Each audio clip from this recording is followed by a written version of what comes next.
Isso, gravando, estamos ao vivo aqui para mais um estudo bíblico discipulado e hoje entraremos num tema muito especial, muito importante e relevante, como todos os temas que a Bíblia nos traz e nos ensina, mas particularmente, como inicialmente eu falei, esse é um tema que realmente eu gosto muito e entendo ser de uma grande importância para nossa caminhada cristã também. Hoje nós falaremos sobre dízimos e ofertas.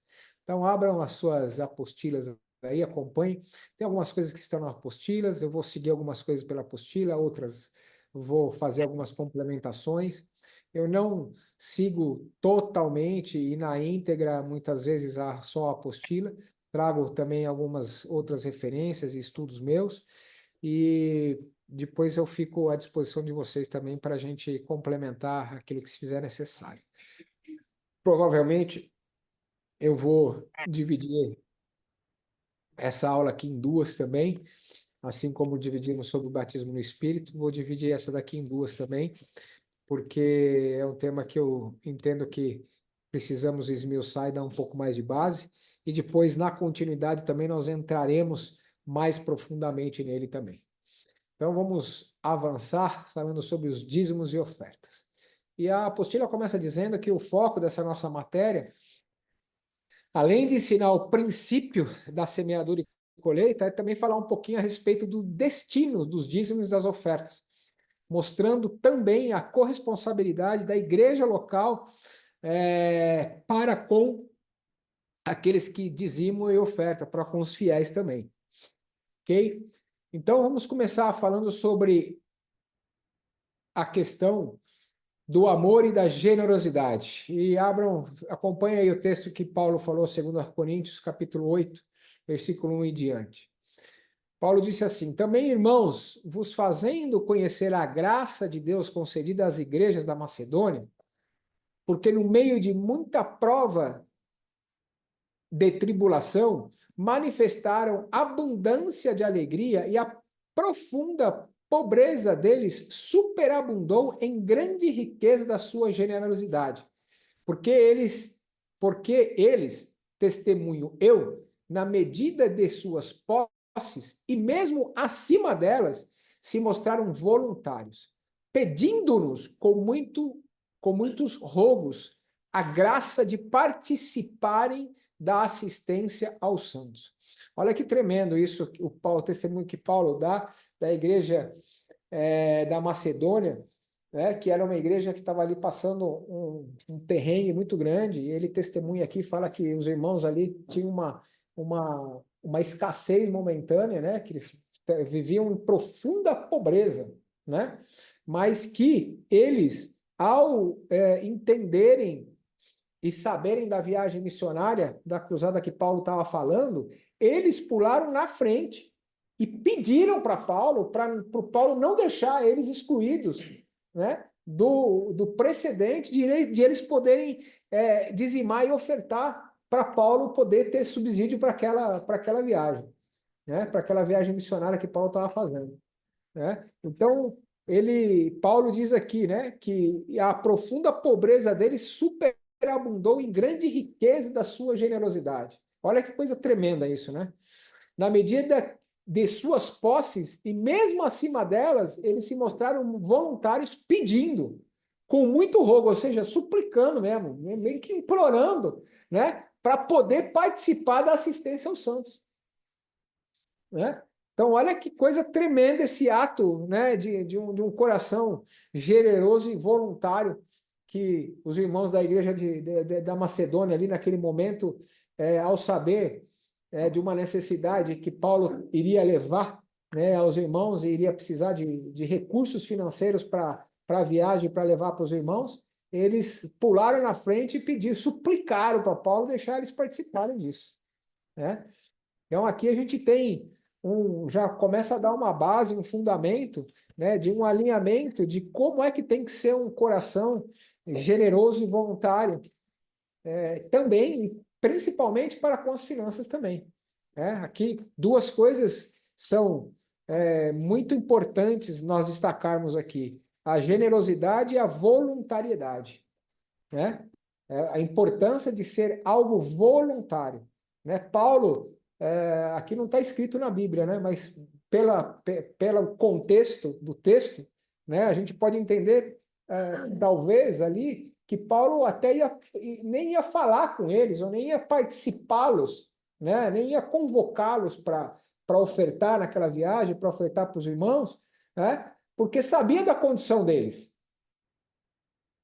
né? Sabia da condição que a Bíblia fala aqui da extrema pobreza deles, né? Mas eles foram os primeiros a pular na frente e falaram: não, de jeito nenhum, nós pedimos pelo amor de Deus que não, eles queriam participar, né? Então, na profunda pobreza dele, eles se mostraram extremamente ricos, né? É o que o Paulo testemunha aqui. Então, a gente vê aqui que a questão não é o quanto, né? Mas é o como, né? Generosidade e voluntariedade, né? Dois aspectos extremamente importantes que validam e selam um ato, inclusive concernente, principalmente concernente às nossas finanças, no ato de ofertar e de dizimar, né? Aí também Paulo falou a Gálatas: mas aquele que está sendo instruído na palavra, faça participante de todas as coisas boas aquele que o instrui. Não vos enganeis, de Deus não se zomba, pois aquilo que o homem semear, isto também se fará. Aqui também Paulo está dando uma instrução, né? Quando nós somos acrescentados pela vida de alguém que está nos instruindo na palavra, para que nós também tenhamos um coração voluntário e generoso para com aquele que nos ensinam também, né?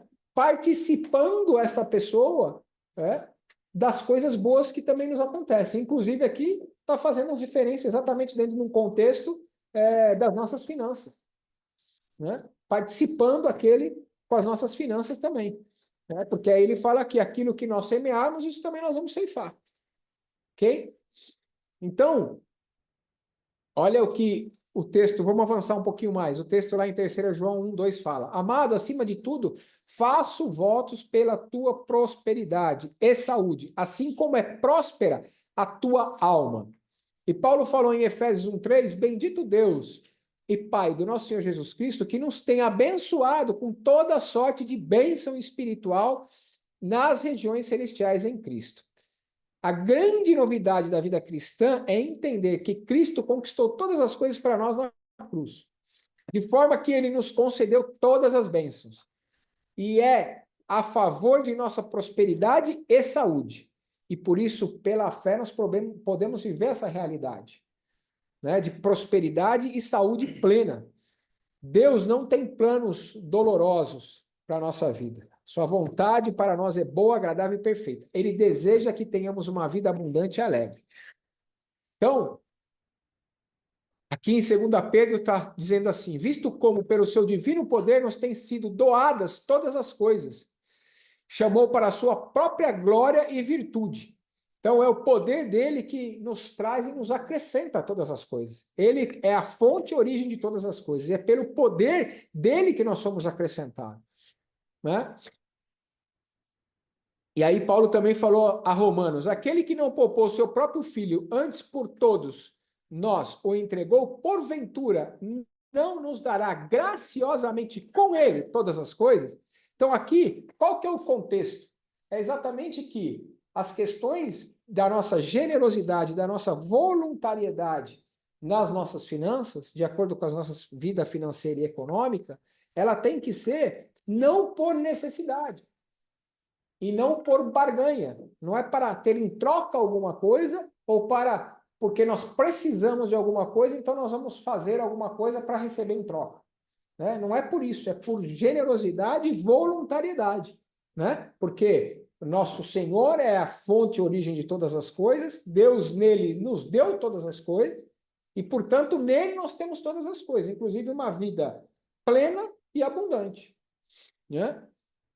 Então, esse contexto da semeadura e da colheita é muito importante nós entendermos que é um princípio e que é um princípio que tem que ser estabelecido por nós através de dois pilares fundamentais: a generosidade e a voluntariedade.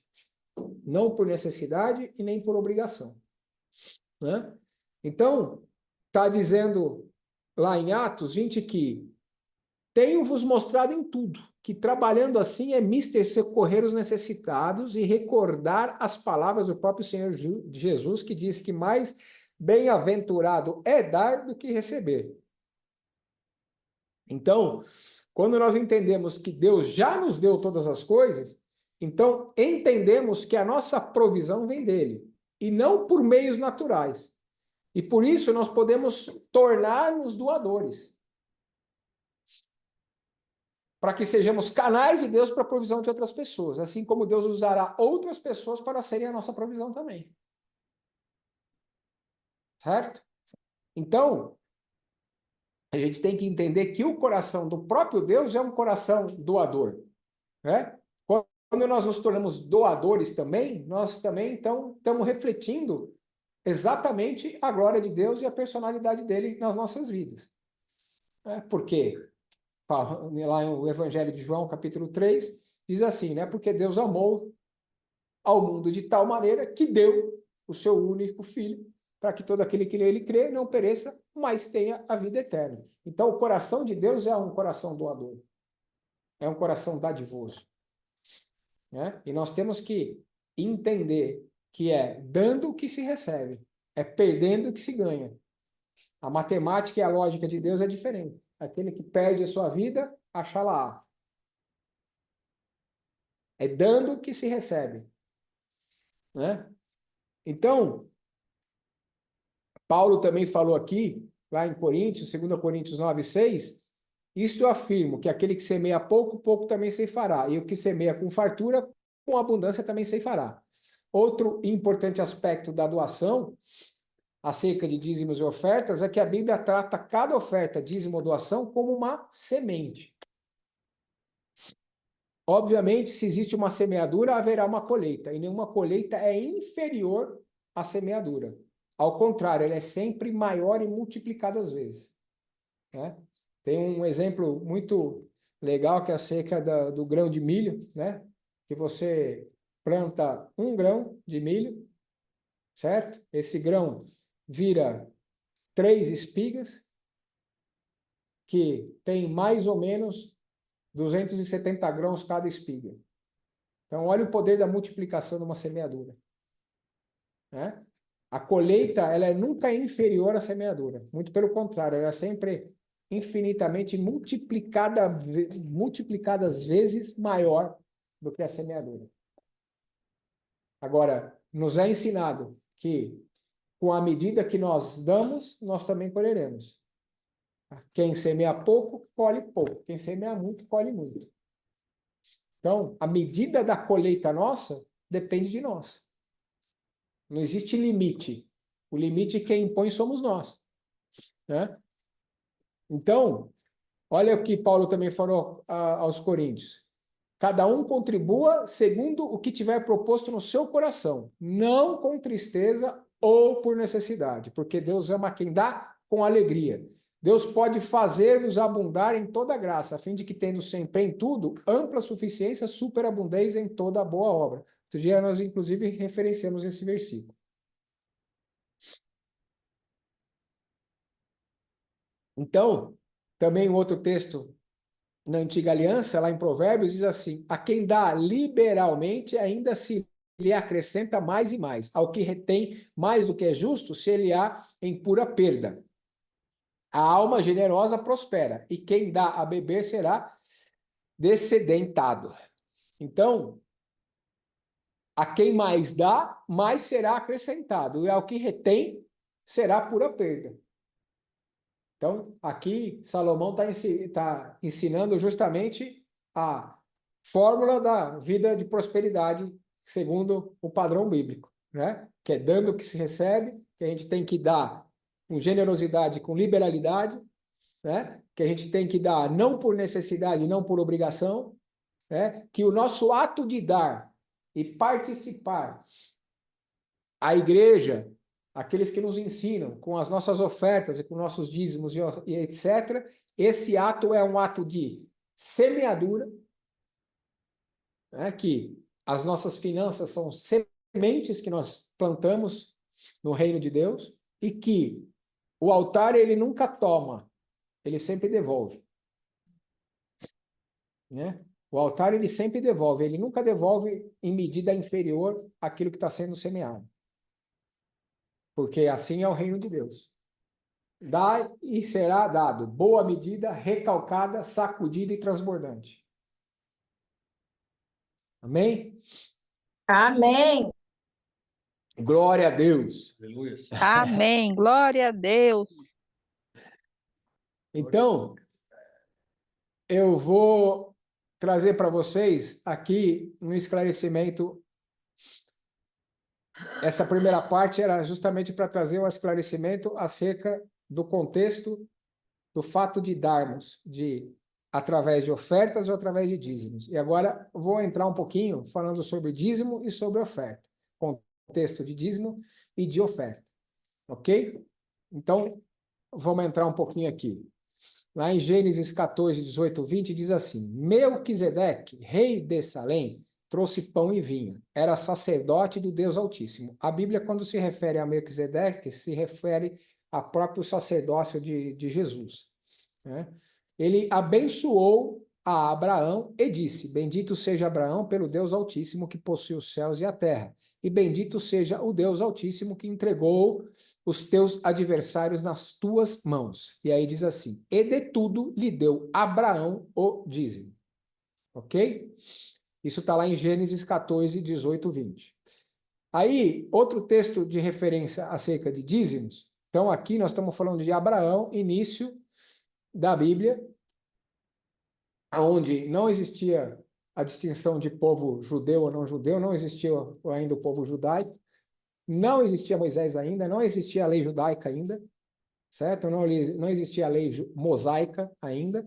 Portanto, aqui a questão que está sendo colocada do dízimo, da ordenança, do mandamento de Deus e do princípio do dizimar praticado pelo próprio Abraão, né, numa provisão na referência do próprio sacerdote, traz exatamente um contexto de que a questão da ordenança do dízimo, do mandamento do dízimo, ele não tem nada a ver com a lei mosaica. Ele veio antes da lei. Foi um princípio e uma ordem, um mandamento que Deus trouxe. E que Abraão praticou esse dízimo, praticou esse ato.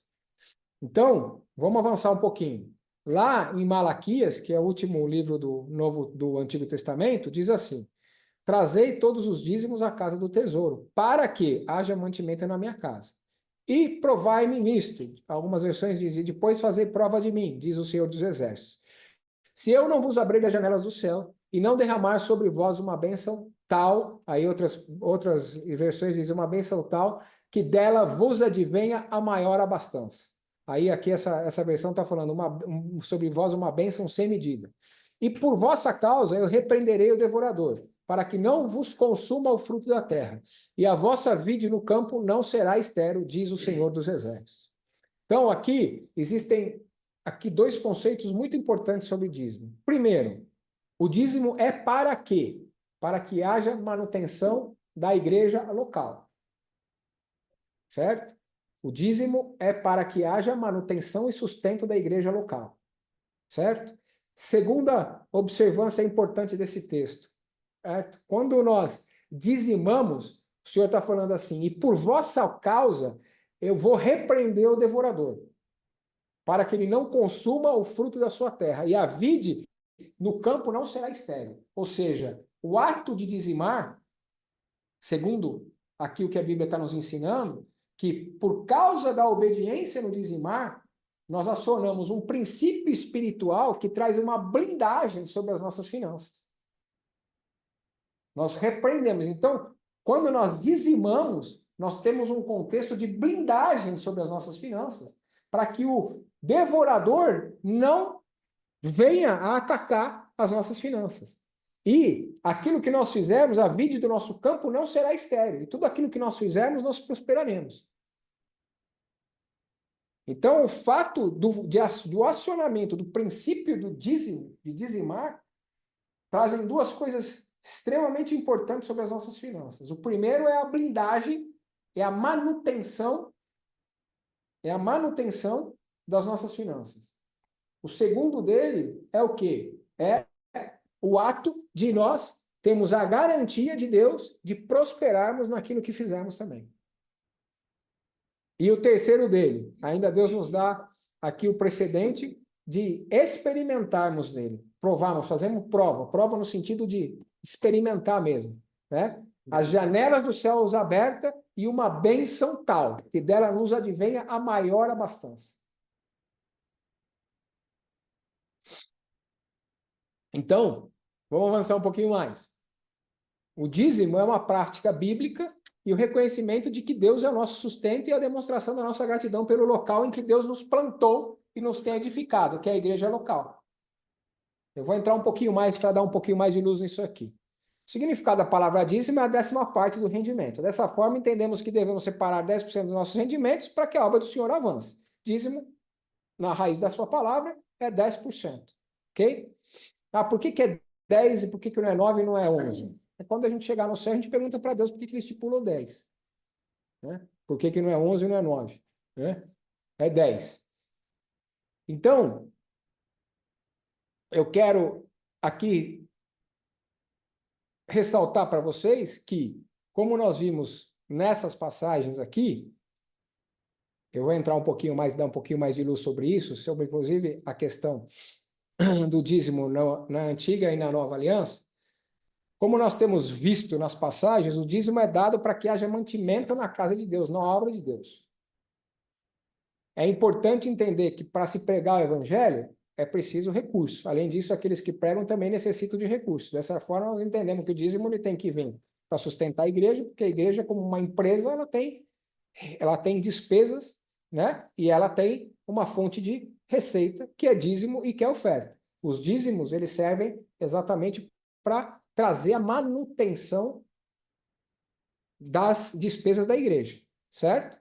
E também o sustento daqueles que vivem só dentro da obra, da igreja local, sustento dos ministros que vivem lá, né? E também a ajuda em missões, ações voluntárias, ações de filantropia e ações missionárias. E todas as outras ações que a igreja promove também. Ou seja, é para manutenção, desenvolvimento e multiplicação da igreja. Né? Lá Paulo falou em 1 Coríntios que assim também ordenou o Senhor, que aos que pregam o evangelho, que vivam do evangelho. Né? Então, é lícito e é bíblico que os sacerdotes, os ministros de Deus que pregam e vivem do evangelho, também se tem o sustento deles através do evangelho. Né? Então, é bíblico e é lícito também que o ministro local, da igreja local, que se dedica exclusivamente, né, à igreja local, ele também seja digno da sua paga. Né? O trabalhador é digno da sua paga. Amém? Então, eu quero trazer um pouco mais de luz sobre essa questão do dízimo no Novo Testamento. Porque tem muitas polêmicas acerca destes ensinamentos. Então, a mais longa discussão sobre dízimo no Novo Testamento está registrada no livro de Hebreus, no capítulo 7, versículo 1 e diante. Então, ali, a lei tinha estabelecido que todos os sacerdotes deveriam pertencer à tribo de Levi, ser descendentes de Arão. Mas Jesus pertencia à tribo de Judá. Por essa razão, o próprio feito de ser ele o sacerdote supremo significa que a lei ficou subrogada e anulada. A palavra usada para abrogar é ateteses, né, na raiz da palavra, que é o termo usado para anular um tratado, para abrogar uma promessa, para cancelar uma promessa. Né? Portanto, é riscar o nome de alguém de um registro, né? É cancelar um registro, é tornar inoperante uma lei ou prescrever uma lei, ok? Então, aquilo que estava prescrito na lei sacrificial e cerimonial né, foram anulados pelo sacerdote de Jesus, pelo sacerdócio de Jesus. Ok? Jesus veio e ele cumpriu toda a lei.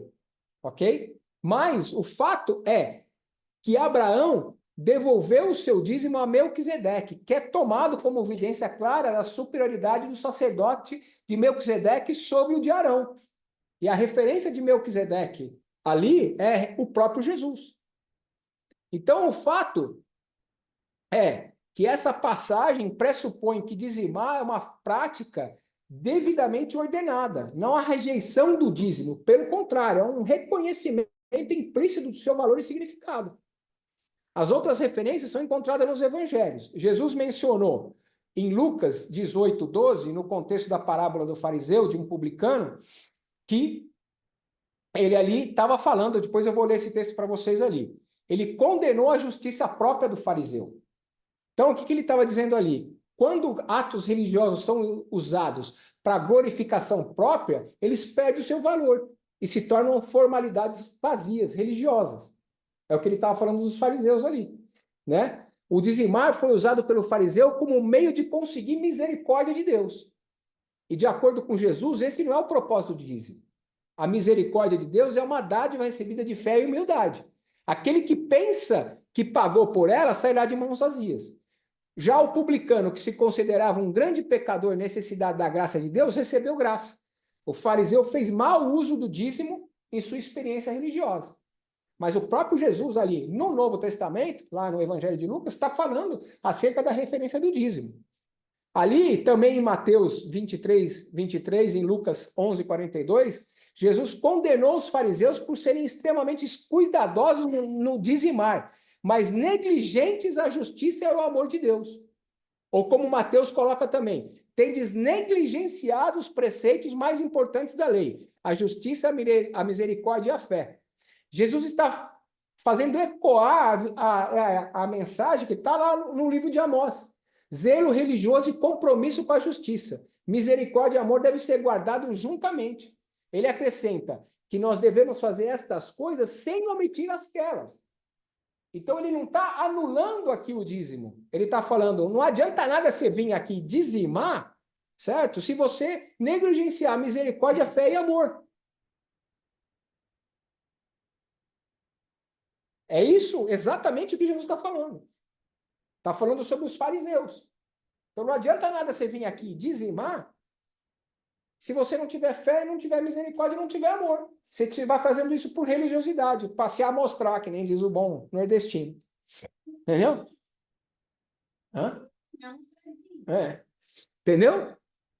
Então, ao aprovar o dízimo com firmeza, julga insuficiente em si mesmo. Jesus nunca rejeitou o dízimo, mas ele condenou o seu mau uso. Ele definiu o que realmente é. É a resposta e a graça transformadora de Deus. Foi isso que Jesus, na verdade, fez. E está aqui implícito nos livros de Mateus 23, Lucas 11:42, quando Jesus está fazendo a referência como os fariseus dizimavam. Então, ele está falando, não adianta nada vocês dizimarem, certo? Se vocês não são misericordiosos, não têm fé e não expressam amor. Né? Então, ele não está falando que não é para dizimar, ele está falando que não é para dizimar desta maneira. Ele está ensinando a maneira como já no Antigo Testamento foi ensinado. Porque, na verdade, o Antigo Testamento é espelho do Novo. Né? Mas Jesus cumpriu toda a lei. E aí, como eu falei para vocês, está falando que Arão subrogou a lei, anulou a lei, mas o próprio Senhor, ele fala que ele não anulou a lei, ele cumpriu toda a lei e a tornou eficaz. Agora a gente não precisa mais viver pela lei, sim pela graça, porque ele já cumpriu a lei. Mas ele fala, se você quiser cumprir, se você quiser viver pela lei, então cumpra toda a lei. 600 e tantos pontos de lei que você tem que cumprir. Quer viver pela lei? Você vive pela lei. Agora, o povo não dava conta de viver pela lei. E ele cumpriu toda a lei. Entendeu? Então, de fato, o sacerdócio de Jesus, que vem da tribo de Levi, da tribo de Judá e não de Levi, põe por terra essa questão da anulação da lei. Ele cumpriu a lei, ele não veio para anular a lei, ele cumpriu a lei. Para que nós que estejamos nele não precisemos viver pela lei, porque o povo não dava conta de viver pela lei. Agora, e há uma discussão teológica exatamente sobre isso. Por quê? Você pode ser salvo pela lei ou salvo pela graça. Então, o povo judeu vive sob a lei ainda, mosaica. Agora, quem é que dá conta de cumprir os 600 e tantos mandamentos da lei? Entendeu? Só que Jesus falou, ó, você quer viver da lei? Você viva da lei. Agora, observe e cumpra todos os pontos, porque se você negligenciar um deles, você vai ser condenado por todos. Entendeu? Então, aqui, exatamente no Novo Testamento, o próprio Jesus está falando sobre a questão do dízimo e está nos orientando de como é que nós devemos nos portar ao dizimar, como nós já vimos nos outros versículos acima que nós lemos. É com generosidade, é com voluntariedade, não é por necessidade, não é por religiosidade, não é para se amostrar, que nem diz o outro aqui, o fariseu, certo? É efetivamente entendendo o princípio que está intrínseco dentro disso. Ok? E o que são os princípios de Deus, né? São padrões de pensamentos pelo qual o próprio Deus estabeleceu o mundo. Os princípios dele estão intrínsecos na palavra dele, que permanece para todo sempre. E nós podemos citar alguns princípios, os 7 princípios que vêm do próprio caráter de Deus: soberania, autogoverno, mordomia, individualidade, caráter, aliança, semeadura e colheita. Né? São 7 principais princípios do atributo do caráter de Deus. E o que significa a gente viver com princípios bíblicos? Né? Significa seguir os ensinamentos e valores da Bíblia no nosso dia a dia.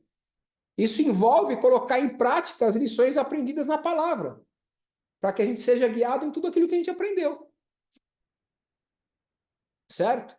Então, antes, né, os dízimos e ofertas e os princípios, na época da lei, eles eram motivados pelo temor, um termo de medo mesmo, temor no sentido de ter medo, né, do castigo divino. Né? Antes, as pessoas observavam e cumpriam a lei por causa do castigo. Né? Então, era olho por olho, dente por dente. Certo? No Novo Testamento, a lei do temor é substituída pela lei do amor. Certo? Então, a gente entende, como Jesus está falando aqui sobre os fariseus, que o ato de dizimar, ele não pode ser por obrigação, ele tem que ser por amor, e não por temor, por medo de castigo. Como tudo para Deus. Lucas 18:12 diz assim: jejuo 2 vezes por semana e dou o dízimo de tudo quanto ganho. Nesse contexto, Jesus condenou a justiça própria dos fariseus e não o ato de devolver o dízimo.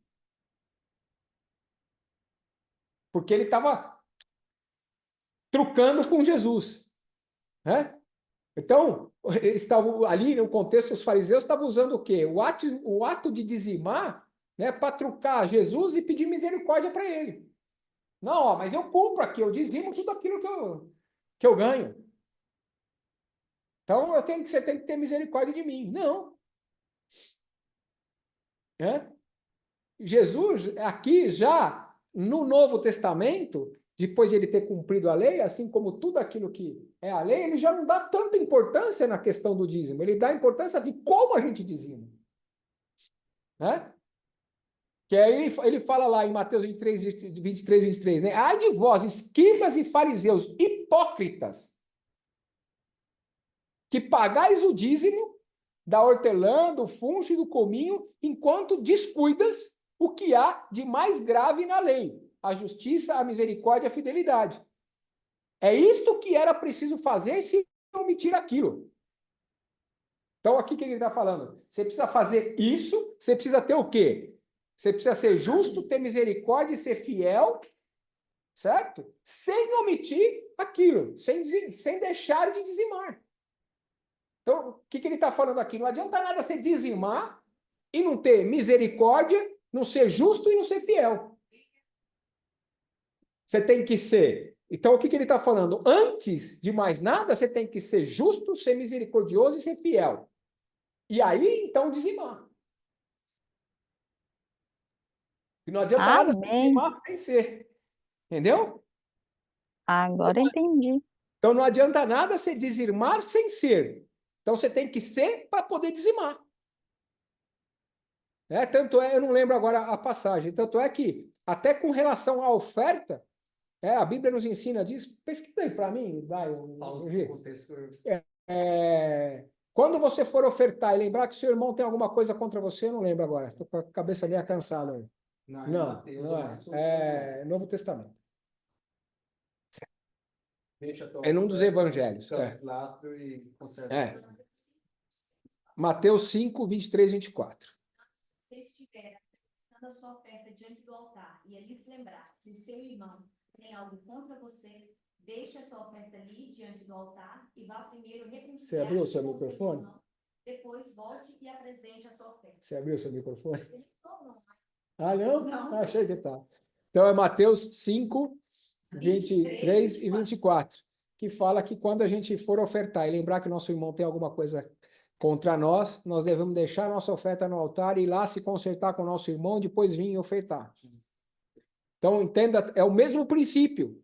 Aqui está falando de perdão. E olha só, esse contexto aqui falando de perdão. Ó, ele está falando que se seu irmão tiver alguma coisa contra você, ou seja, não é você que tem alguma coisa contra ele. Então, só dentro desse entendimento, a gente já pode entender e perceber que o errado é o camarada que tem alguma coisa contra você, que ele não devia ter nada contra você. Porque se ele é teu irmão, então ele não devia guardar mágoa com você e ter alguma coisa contra você.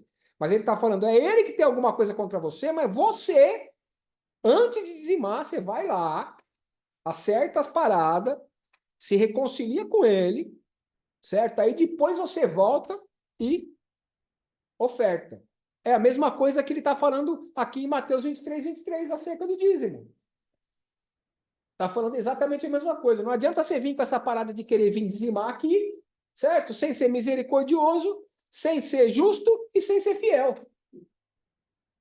Você está sendo fariseu, você está sendo aqui, hipócrita. Hipocrisia. Jesus já chegou rasgando, chegou chegando. Larga a mão de ser hipócrita. Entendeu? Porque o próprio Deus, ele não precisa nada daquilo que vem da mão do homem.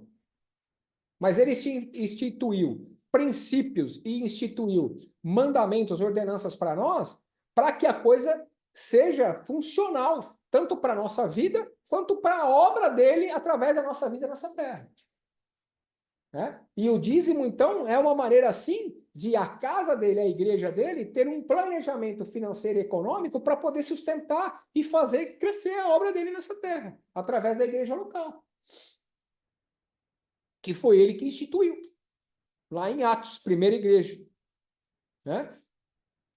Então, a palavra dízimo na nova aliança é mencionada algumas vezes. E disse Jesus: não convidei que vim destruir a lei ou os profetas. Não vim rogar, mas vim cumprir aquilo que eu ensinei para vocês. Está aqui em Mateus 5,17.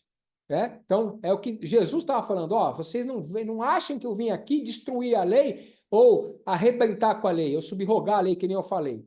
Ali foram os da tribo de Levi, foi Arão. Mas Melquisedeque, que Jesus, que veio da tribo de Judá, da descendência de Judá, certo? Ele não fez isso. Jesus veio para cumprir a lei. Ele cumpriu a lei. Olha aqui, ele mesmo falando, não cuides que vim destruir ou que vim abdicar a lei, ou os profetas. Eu não vim para isso, eu vim para cumprir. Então, lá em Mateus 23, 23, como eu li para vocês, é a evidência de como é o padrão que nós devemos dizimar e que a instrução do próprio Jesus falando acerca do dízimo no Novo Testamento, para aqueles que falam ou acham ou foram ensinados, que muitas vezes o dízimo foi destituído por Jesus na lei mosaica que não tem nada a ver, como eu falei para vocês, o dízimo antes era um princípio, uma ordenança de Deus, uma instrução de Deus, que veio antes da lei, o próprio Abraão, né, já cumpria isso que Deus falou, e mesmo que fosse, o que Jesus falou? Ele não veio para fazer o quê? Destituir a lei, ele veio para cumprir a lei, ele cumpriu toda a lei. Mas ele mesmo falou lá no Evangelho de Mateus 23, qual que é o padrão que nós devemos dizimar? Qual que é o padrão, como lemos em Mateus também, né? 25? Mateus 5, 25. 23. 5, 23, 24. Acerca da oferta. Qual é o padrão? Como é o modo que nós devemos ofertar e como é o modo que nós devemos dizimar? Então, não é de qualquer jeito. Né? Desde o começo. Bom dia, Luzinho. Desculpa eu te cumprimentar antes. Estava empolgado. Bom dia, não. Boa noite já, né? Estou aqui viajando na maionese. Arquilu chegou aqui, de gorrinha, toda bonitinha. Ó, deixa eu virar aqui para vocês verem a galera que está aqui com a gente. Olha lá, olha lá, olha lá. Olha lá, olha lá. Aí, ó, Luquinha aqui também, ó. Lu, Gi, Dai, Uau e Lu. Estamos aqui reunidos. Então, é um confronto, né? A gente entender exatamente sobre essas coisas, porque muitas vezes a gente tem muita confusão de entendimento acerca de alguns assuntos. E é importante que a Fabi falando aqui, lindos. Obrigado, Fabi. São suas horas. Lindona é você! Muito bom! Então, o que a Bíblia diz lá em Hebreus 7, capítulo 8? Aqui, na verdade, recebem dízimos homens que morrem, mas ali recebe aquele de quem é testificado que vive. Então, aqui dentro desse contexto, o escritor de Hebreus está falando que quando nós dizimamos aqui na terra, quem recebe são os homens, o dízimo. Mas ali nos céus, quem recebe é aquele de quem é testificado que vive, é Jesus. Certo? Então, obviamente, nós fazemos isso voluntariamente, fazemos porque entendemos que é um princípio e um mandamento de Deus, certo? Aqui na terra, quem recebe são os homens. Mas, na verdade, nós estamos honrando a Deus, porque nós estamos obedecendo, assim como qualquer outro princípio. Né? Quando nós obedecemos um princípio ou um mandamento de Deus, nós estamos honrando a Deus. Então, a Bíblia nos ensina outro princípio de honra, honra a quem tem honra. É outro princípio, outro mandamento, que nós devemos honrar quem é merecedor de honra. É um mandamento de Deus, que nós devemos honrar. Né? Provérbios, capítulo 3, versículo... Deixa eu ver. Provérbios 3, 9 e 10. Diz assim Salomão. É outro princípio, outro mandamento. Está no Antigo Testamento. Mas está falando acerca de nós honrarmos a Deus com os nossos bens e com as primícias de nossa renda. Então, olha o princípio e o mandamento. Honra ao Senhor com os teus bens e com as primícias de toda a tua renda. E então se encherão fartamente os teus celeiros e transbordarão de vinho os teus lagares.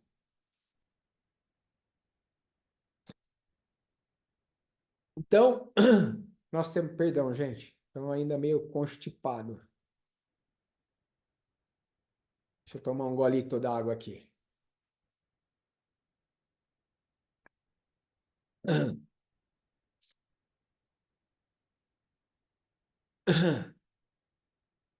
Agora vai, hein?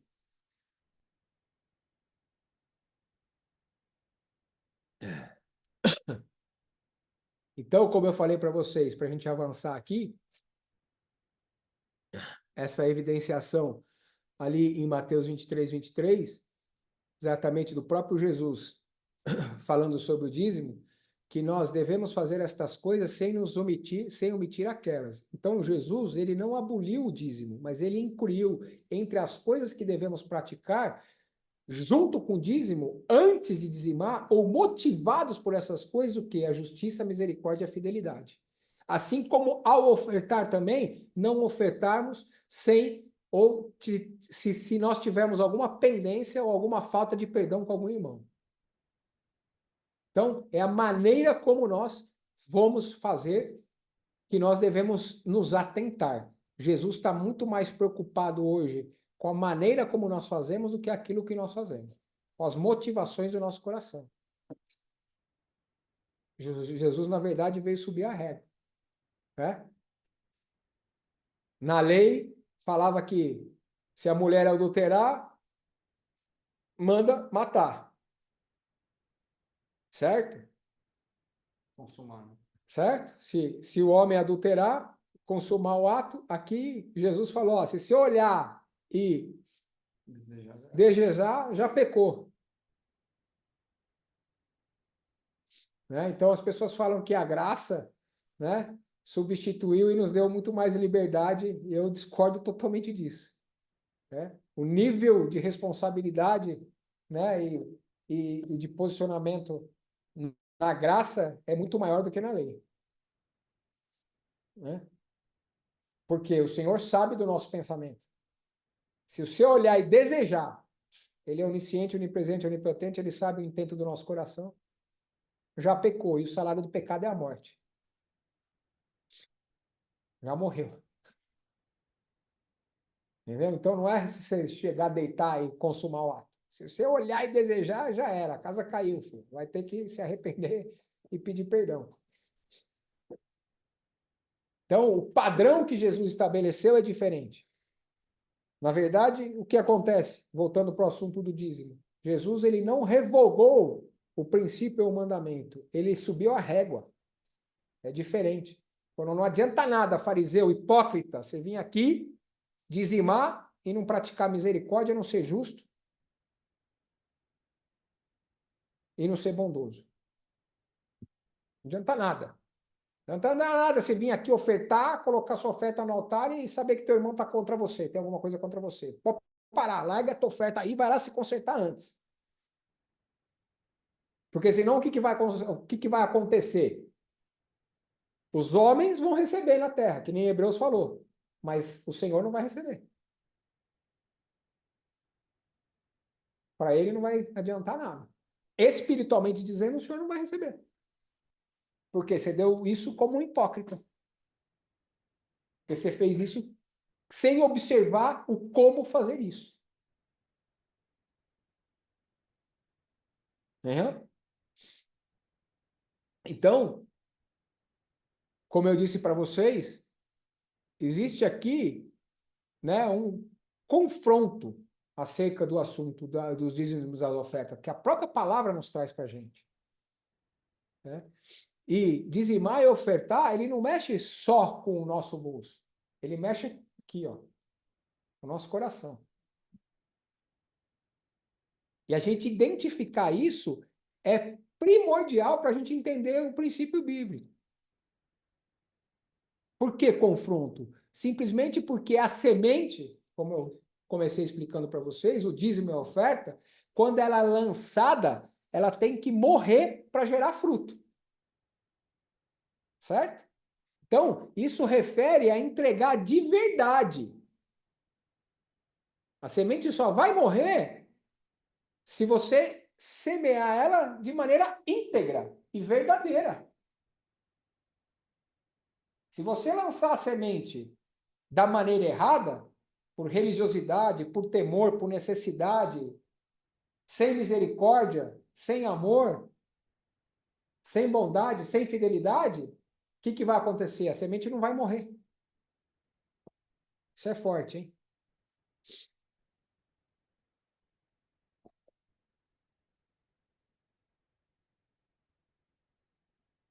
Então, se a gente entregar de verdade, o que vai acontecer?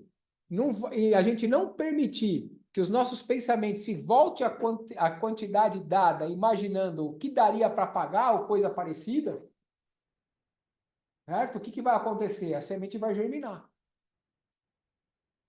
Então a gente tem que dar, entendendo como nós estamos dando, de maneira genuína, verdadeira, certo? E não podemos deixar os nossos pensamentos, os nossos sentimentos anularem a nossa semeadura. Não, mas eu estou semeando e estou pensando naquilo que, puxa, mas isso aqui, essa quantia que eu estou dando, podia estar fazendo isso, aquilo outro, podia estar comprando isso, podia estar pagando aquilo, lá. A melhor maneira de eu fazer isso, como eu aprendi com Deus, é a primeira parte, como que eu faço? A primeira parte da minha renda, daquilo que entra, eu não vou primeiro fazer a minha contabilidade ou fazer a gestão das minhas finanças primeiro. É como imposto. Eu já tiro os 10% e com o líquido, menos os 10%, é o que eu vou gerenciar as minhas contas e fazer os meus compromissos. Eu não pago tudo para depois ver o que sobra. Eu tiro a primeira parte, sabendo que isso não é meu, é do Senhor. É para que haja mantimento na casa dele. É por isso que ele me dá. Porque eu faço parte da casa dele, eu faço parte de uma igreja local, eu faço parte do corpo dele, eu faço parte do reino dele nessa terra. Então eu tiro a primeira parte. Tinha um primeiro pastor nosso, o pastor Ares, falava assim, ó, se você tiver que elencar alguém para dar o calote, que não seja Deus. Que não seja ele aquele que você elenque para dar o calote. Entendeu? Porque aí você vai estar dando calote, você vai estar matando a sua galinha dos ovos de ouro. Entendeu? Então, seja inteligente. Entendeu? Então, é uma luta entre o que Deus diz e o mundo tenta nos impor. Né? Porque, justamente, o que acontece? Enquanto o natural determina que para ter não é permitido tirar, Deus mostra que a prosperidade tem raiz no dar.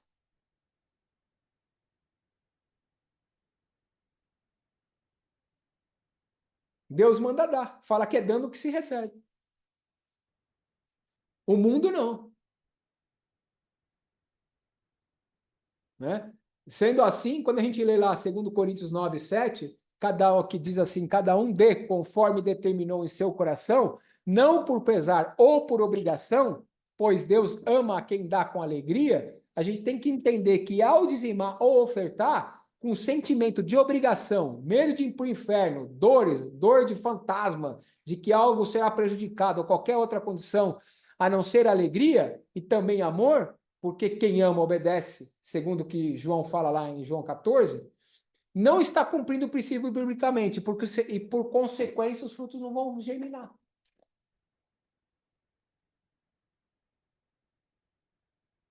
Entendeu? Então, o que está dizendo aqui? Quando a gente for dizimar, ofertar, e se a gente fizer isso por obrigação, por medo de ir para o inferno, por dor, por necessidade, por qualquer coisa, o que vai acontecer? Nós não estamos cumprindo a maneira como o próprio Jesus estipulou de a gente fazer isso. Aí a nossa semente vai fazer o quê? Ela vai cair na terra e não vai germinar.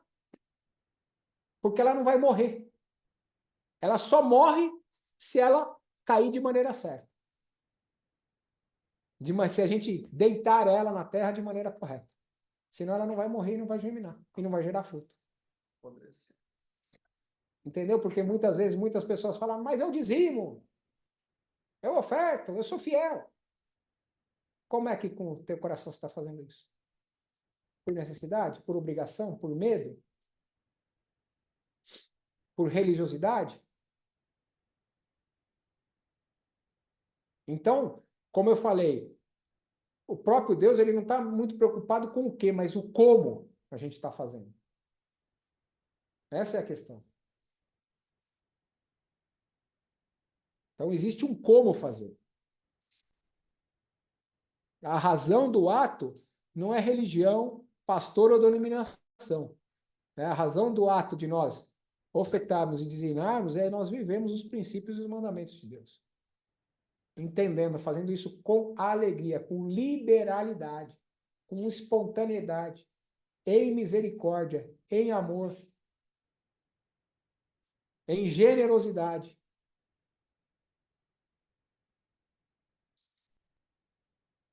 Se for diferente disso, como o escritor de Hebreus disse, o homem vai receber aqui na terra, mas Deus não vai receber. Espiritualmente, que não vai receber o quê? A semente não vai germinar, porque ela não vai morrer. Entende? Então, também existe uma corresponsabilidade. E aí é o seguinte: depois que saiu da tua mão, se saiu da tua mão de maneira correta, também existe a corresponsabilidade daqueles que vão administrar os recursos também. E a Bíblia diz que a quem mais é dado, mais é cobrado. Então também existe uma corresponsabilidade, não só de quem semeia, mas aqueles que vão fazer o quê? Regar a semente e cuidar da semente para que ela multiplique. Mas aí a nossa parte é fazer o quê? A partir do momento que saiu do nosso bolso ou da nossa mão, da maneira correta, o que vai acontecer? A nossa parte com Deus está certo, está tudo bem. Porque Deus não tem o justo por injusto. E se aquele que for administrar e for gerir isso, fizer isso de maneira errada, é ele que vai dar conta com Deus. Mas a tua parte você fez. Então, a frutificação e a colheita da tua semeadura está garantida. Porque Deus não tem o justo por injusto. Deus não tem dois pesos, duas medidas diferentes. Tá claro isso? Hã? Claro? Claro ou não claro? Claro ou escuro? Tá claro. Tá claro. Claro ou vivo ou tim? Oi. Hein? Oi também. O Luquinha falou que tem a oi aqui também.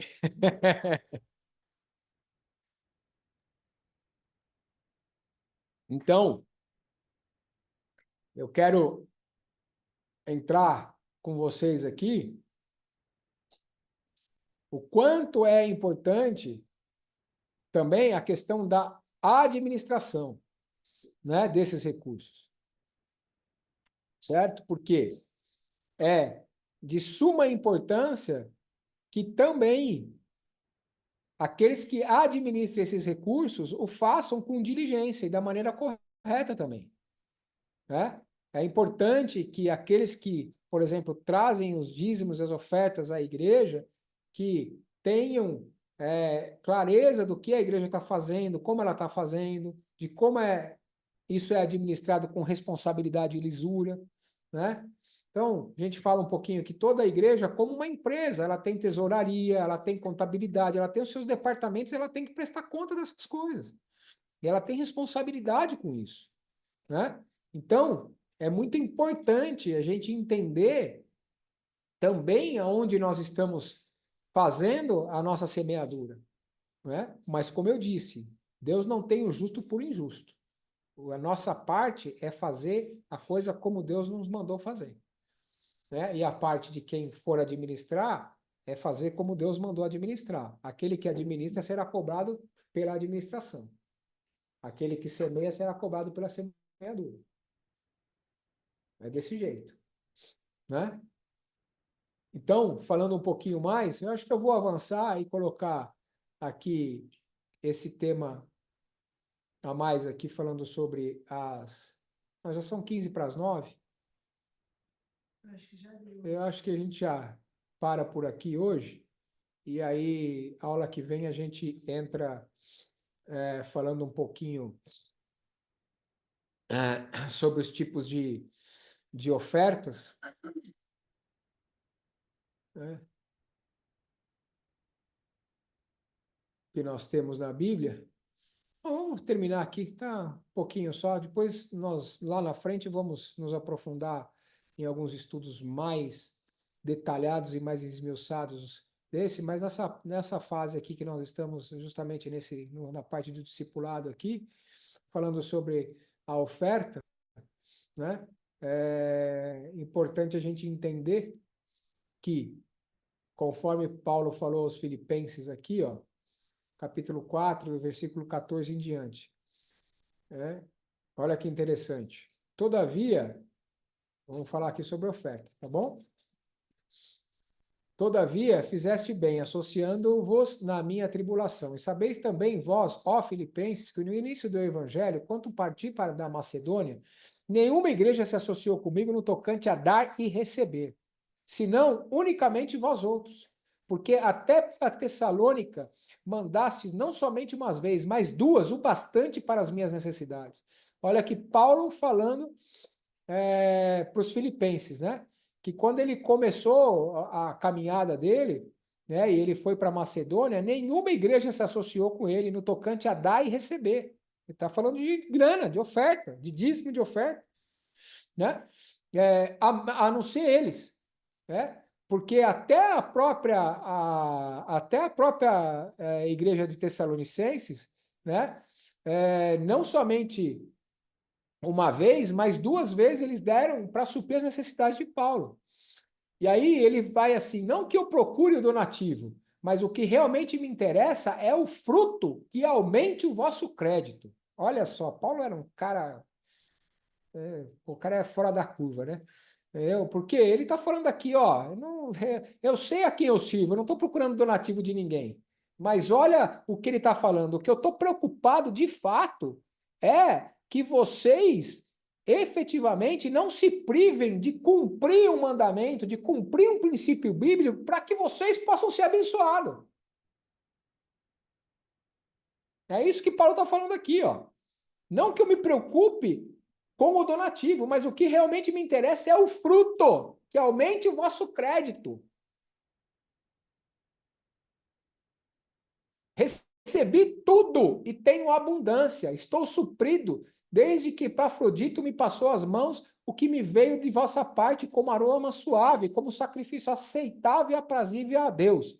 E o meu Deus, segundo a sua riqueza em glória, há de suprir em Cristo Jesus cada uma de vossas necessidades. Olha que coisa tremenda que Paulo falou, né? Eu não estou procurando o donativo de vocês. O que realmente me interessa é o fruto que aumente o vosso crédito espiritual. É a colheita que vocês vão ter cada vez mais, para vocês prosperarem cada vez mais e avançarem cada vez mais. É que vocês entenderam. E vocês acionaram o princípio, vocês cumpriram o princípio. Né? Na passagem, nós observamos que Paulo via a questão da oferta, alguns pontos que podemos destacar. É algo bom, é estar associado a uma visão. Não é apenas dar, mas é dar e receber, porque é um princípio. Nós temos que ter essa certeza no nosso coração, que não é uma dúvida e tampouco é algo que pode ou não acontecer. Aquele que dá, recebe. Aquele que planta, colhe. Então, quando nós vamos semear, nós temos que semear conscientes disso, na esperança convicta de que aquilo voltará para nós. Toda vez que eu vou semear, eu já semeio e já agradeço a Deus pela medida recalcada, sacudida e transbordante que voltará para mim. Já agradeço a colheita. Toda vez que eu vou dizimar, que eu vou ofertar, quando eu semeio a minha oferta ao meu dízimo, eu já dizimo, já oferto e já agradeço a colheita. Porque não é uma opção. É o princípio. Dá e dar-se-vos-á. Quem dá, recebe. Quem planta, colhe. Eu estou acionando a própria palavra. Dá e dar-se-vos-á. Boa medida, recalcada, sacudida e transbordante. Eu estou dando o meu dízimo, eu estou dando a minha oferta. O Senhor está aqui, eu estou dando o meu dízimo, eu estou dando a minha oferta. Então, eu já te agradeço pela colheita dessa semente, em boa medida, recalcada, sacudida e transbordante. Entendeu? Eu já tenho que ir com essa convicção. Não é mais, será que eu vou dar e vai vir? Não, é convicção. Não que eu esteja fazendo por isso, mas eu tenho que me posicionar nisso porque é um princípio. Como eu disse no início, o altar ele nunca toma, ele sempre devolve. O altar ele nunca toma, ele sempre devolve. Amém. Oh, glória! Pelo menos um amém. Aleluia! Então, não é o ato de apenas nós darmos, é dar e recebermos. Né? E aqui Paulo está falando, aumentando o nosso crédito, garantindo o rico e abundante suprimento de Deus. Olha que coisa tremenda. Né? Então, nós já lemos isso, mas é importante salientar que Deus ama quem dá com alegria, voluntariamente, de maneira misericordiosa, justa, liberalmente. É preciso que a gente tenha entendimento que está contido e isso está contribuindo de maneira intrínseca e verdadeira para o avanço de alguém ou de alguma obra. Nós temos que entender isso. Né? E aí, a Bíblia nos fala de alguns tipos de ofertas. Aqui, na apostila, nós estamos falando de 3 ofertas. Existem mais. E eu vou trazer mais para frente um estudo mais aprofundado sobre os tipos de ofertas. Mas, por agora, nós vamos ficar nessas aqui só para a gente ter. Depois eu vou trazer isso para vocês também. A Bíblia nos fala da oferta voluntária para a igreja ou para alguém. Né? A Bíblia nos fala da oferta alçada, né? Ou seja, que é para um fim específico, né? Que a gente pode ou não estipular um valor, né? E a Bíblia fala, né? Dê aquilo que você propôs no seu coração. A oferta é aquilo que a gente propõe no coração. Né? E quantas vezes mesmo, né? Deus traz uma oferta. Eu aprendi assim, eu pratico isso na minha vida, eu estou ensinando a vocês o que eu pratico. Né? E uma das coisas que eu pratico e que eu aprendo muito é ofertar, é trazer ofertas de honra, né? Ofertar e honrar as unções das quais eu sou tocado, né? Então, por exemplo, eu falei para vocês que nós temos, eu vou falar um pouquinho mais isso sobre o culto da nossa visão no domingo, né? Mas nós temos aí 10 parceiros ministeriais que são associados a nós, que são 10 igrejas, 10 ministros, né? São 10 ministérios e ministros, né? Que são nossos parceiros ministeriais, que nos dão cobertura espiritual, que oram por nós, que pegam junto conosco, que a gente se aconselha mutuamente, que a gente se conversa mutuamente, que a gente ora uns pelos outros mutuamente, pelos ministérios, pelas igrejas, pelos irmãos, né? E aí, o que eu, como igreja, faço? Eu, como cabeça da nossa igreja, faço, certo? Eu mando uma oferta de honra das primícias da renda que entram na nossa igreja. E mando uma oferta minha. E toda vez que eu estou junto com eles, eu nunca deixo de fazer uma oferta. Amém, pastor. Toda vez que eu tenho oportunidade de encontrar com eles, eu sempre semeio na vida deles. Não só no ministério, na igreja, como na vida deles também. Na vida dos pastores, dos ministros, dos apóstolos, etc. Isso é uma semente de honra, é uma oferta de honra. Eu estou honrando, e aquilo que a gente considera, a gente desfruta. Entendeu? Eu sempre vou e faço isso. Eu semeava, não só na igreja, nossa, dizimando e ofertando, sempre, em todos os cultos ofertava e sempre dizimei. E não só isso, mas como também sempre ofertei na vida do meu pastor, com as ofertas das primícias. Que eu vou trazer um estudo só sobre isso. Isso foi um pastor amigo meu lá de Birigui, que já está no Senhor, o pastor Alfredo, que me ensinou sobre isso há uns 20 anos, 15 anos atrás, acho mais ou menos. Meu Até então... pastor da igreja Ágape. Oi? Alfredo, pastor da igreja Ágape. Foi com ele que eu me converti. É mesmo, pastor Alfredo? Ó, que bênção. Aham, pastor Eterno. Olha que bênção. Eu estava com o pessoal de São José do Rio Preto lá, pastor. Que eles foram para lá. Tem uma Ágape lá também. Tem, depois acabou, tem uma em Tupã também, mas teve uma expansão e um racha depois, né? Mas o pastor Alfredo é uma bênção, rapaz. Eu tive com ele várias vezes lá e ele que me ensinou sobre as ofertas das primícias para o sacerdote. Sim, eles são maravilhosos. O pastor Alfredo faleceu de câncer, né? Foi. Ele está no Senhor. Faz uns 2 anos, né? Mais ou menos, 2, 3 anos, né? Mas ele é uma bênção e ele sempre ministrou isso nas nossas vidas. Eu aprendi com ele isso.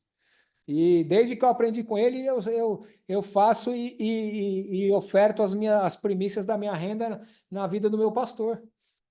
E isso mudou. Eu vou trazer esse ensino para vocês. Isso realmente foi um divisor de águas na minha vida, sabe? Uma oferta de honra para o sacerdote, para o meu pastor, que realmente cuida de mim.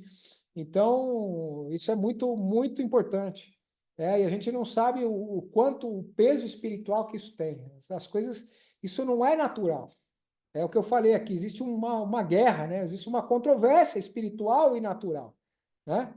Mas, como diz o velho ditado, né? O órgão mais sensível do ser humano é o bolso, né? É a carteira, né? Quando fala no bolso, né? Mas graças a Deus nós não somos assim, né? Amém? Amém, graças a Deus. Amém, amém. Glória a Deus. Né? Então, eu estava falando aqui das ofertas alçadas, por exemplo, para um fim específico, né? E eu participei, graças a Deus, né? Só na última igreja que nós estávamos, todas as igrejas, nas 2 igrejas que nós ficamos a maior parte do nosso tempo, nós passamos por 3 igrejas na nossa caminhada com Cristo há 25 anos.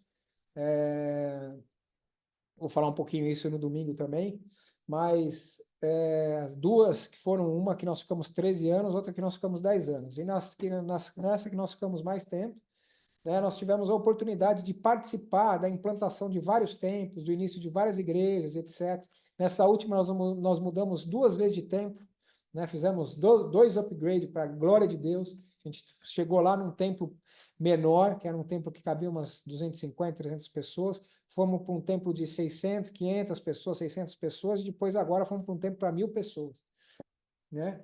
E nós tivemos o privilégio de participar das mudanças desse templo, e todas as vezes que a gente ia mudar de templo, nós levantávamos ofertas alçadas. Para quê?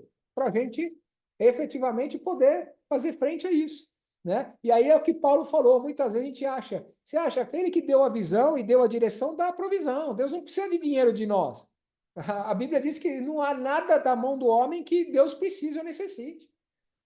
Entendeu? Se ele deu a visão, entendeu? Várias vezes, quantos e quantos testemunhos nessa última igreja aqui Deus levantou, e a gente estava orando, porque foi um desafio muito grande em fé, nós compramos o templo no meio da pandemia, um templo de 13 milhões de reais, sem dinheiro no caixa.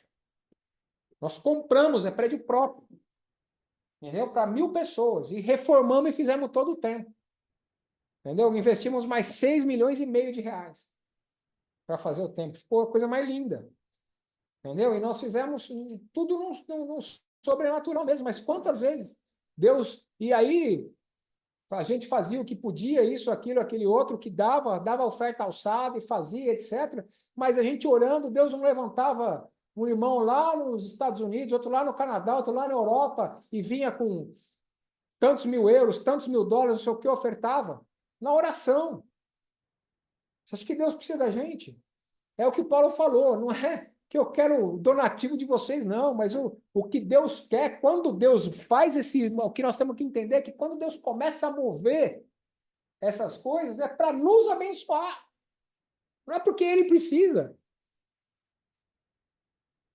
Quando Deus dá a direção para a gente, como liderança da igreja, levantar muitas vezes ofertas alçadas para isso, para aquilo, para aquele outro. Eu lembro que uma vez a gente precisava da iluminação da igreja, e não tinha grana, e a gente levantou entre a liderança da igreja, nós fomos lá e bancamos.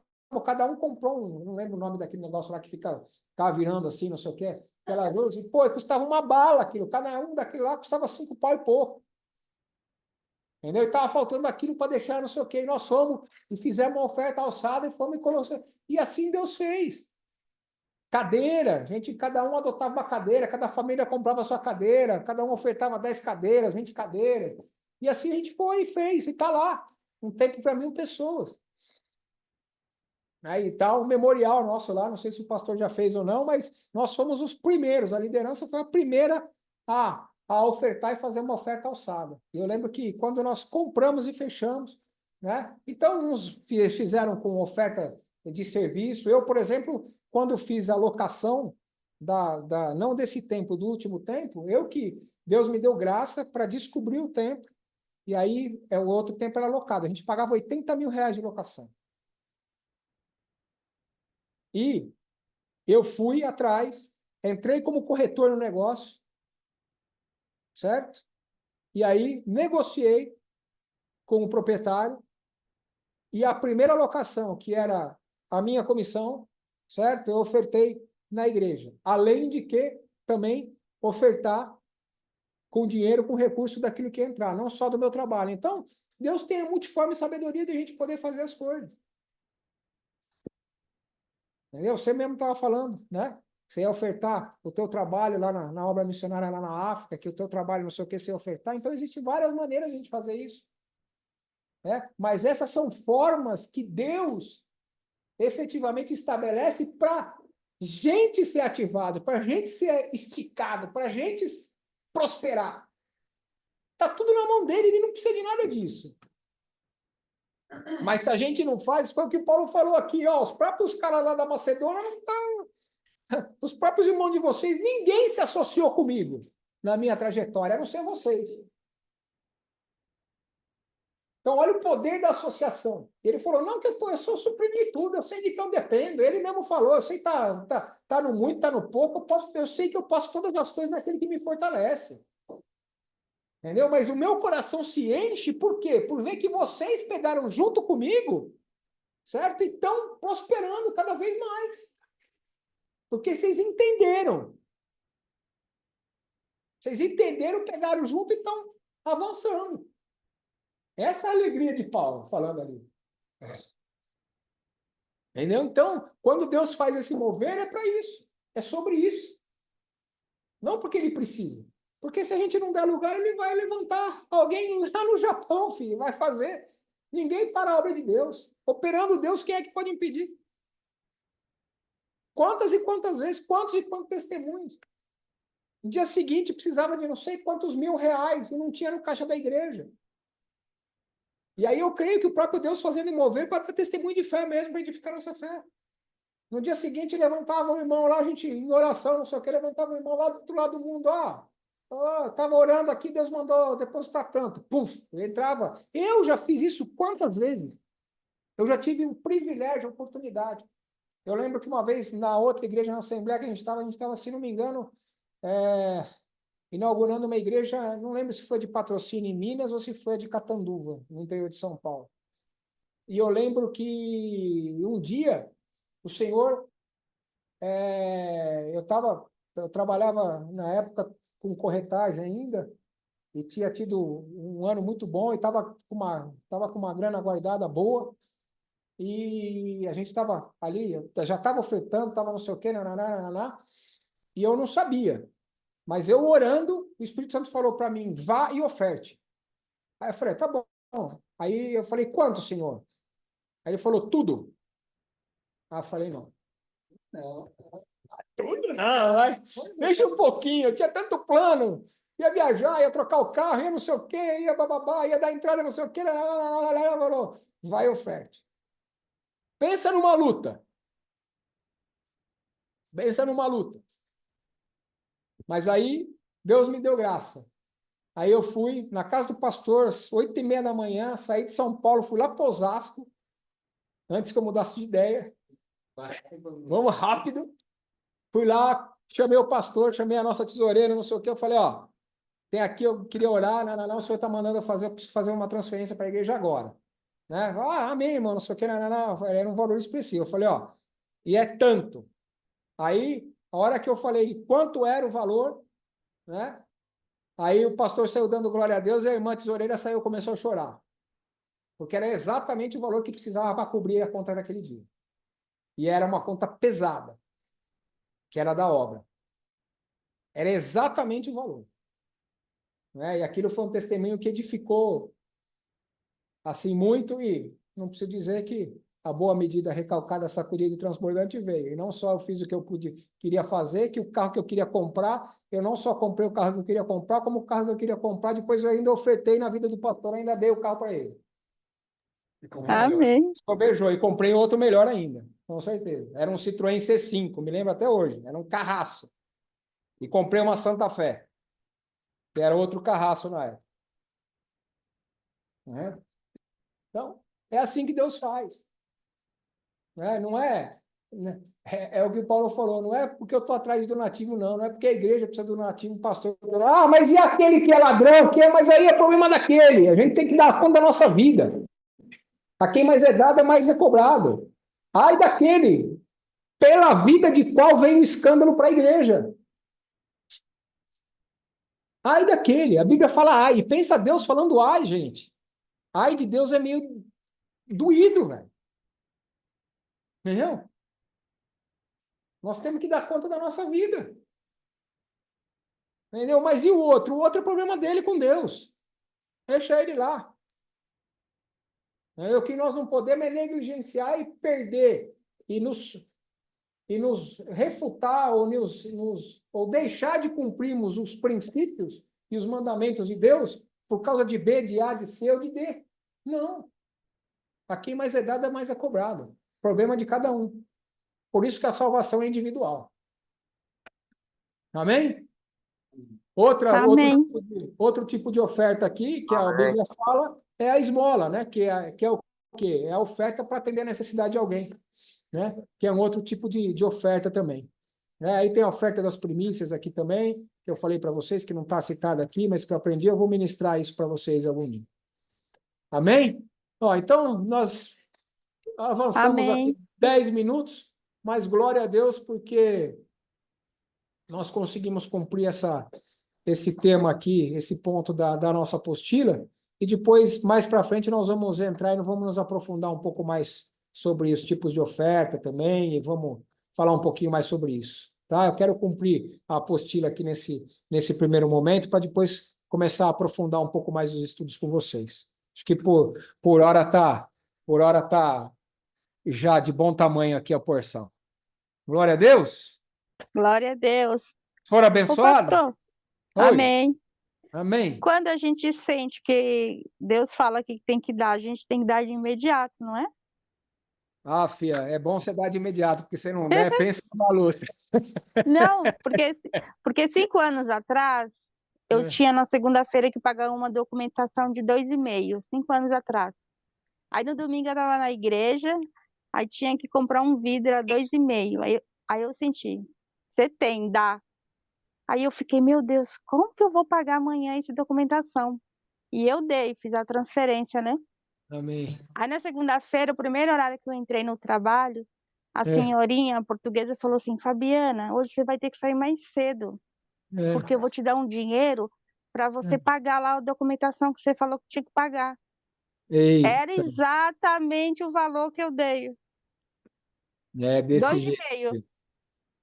É desse jeito. É assim mesmo que Deus faz. Não E eu tem. sinto. E é E eu exatamente chorei, isso. Quando e eu Deus chorei fala para a muito. gente fazer algo assim, geralmente ele fala algo para esticar nossa fé mesmo. Entendeu? E hoje, quando ele fala, eu faço. Amém. Amém. É isso mesmo. Entendeu? Tem que doer no coração mesmo, doer na alma. Aí você pode ter certeza que é Deus falando com você. Se o coração doer mesmo, você pode ter certeza que é Deus no negócio. Vai para cima e faz mesmo. Entendeu? Amém.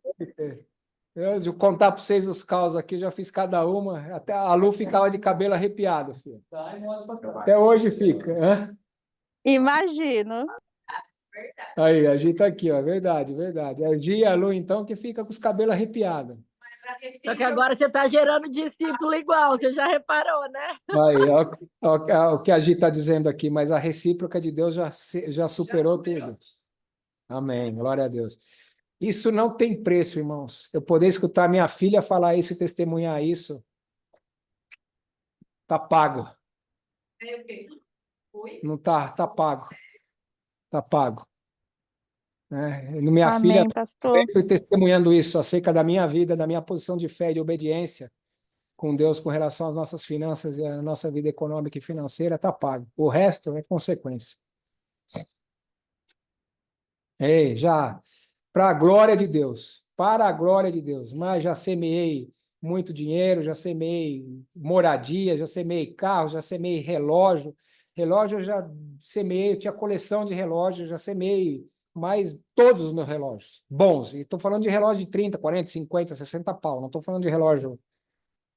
Estou falando, sempre gostei de relógio, de caneta, todas as minhas canetas.